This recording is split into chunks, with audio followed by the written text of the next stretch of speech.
Migrimet e fundit kishin motivuar punëtorët shkencor, hulumtues e historian që edhe njëherë të kthehen kësaj teme të dhimbshme shekullore të shqiptarëve. Shifrat e prezantuara të televizave të fundit jashtvendit ishin më se alarmante. Sipas burimeve të sakta, vetëm nga fundi i vitit 2014 dhe fillimi i vitit 2015, më se 173.000 shqiptarë kanë aplikuar për azil politik në vende të ndryshme të Bashkimit Evropian.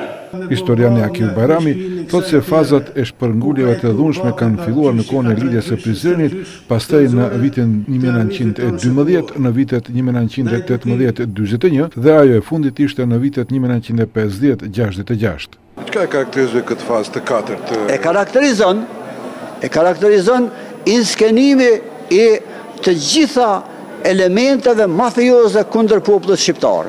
Tito, me 1953, e bëri marrëveshjen gjentelmene në Shkup me ministrin e punëve të jashtme të Turqisë Fuat Kyprilin. Rezultati i kësaj marrëveshje është pasoja e 500.000 shqiptarëve, turqve dhe muslimanëve bosnjak në shkretirat e Anadollit. Ndërkaq Jusuf Osmani në qërtënien e Garashaninit e merr si zënafil të shpërnguljes së dhunshme të shqiptarëve që ka rezultuar edhe me kolonizimin e trojeve shqiptare. Sipas statistikave, popullatës shqiptare ju morën rreth 300.000 hektar tokë.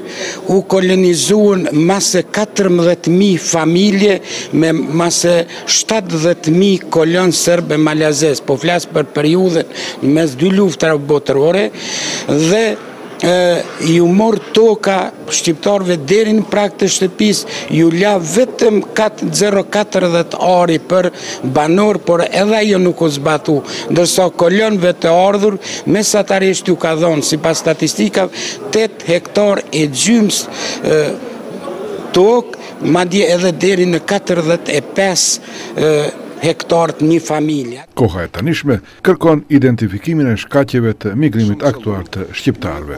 Neve si panelist edhe si hulumtues na metet të studiojmë më tepër shkaqet që e kanë nxit këtë popull për me emigrue.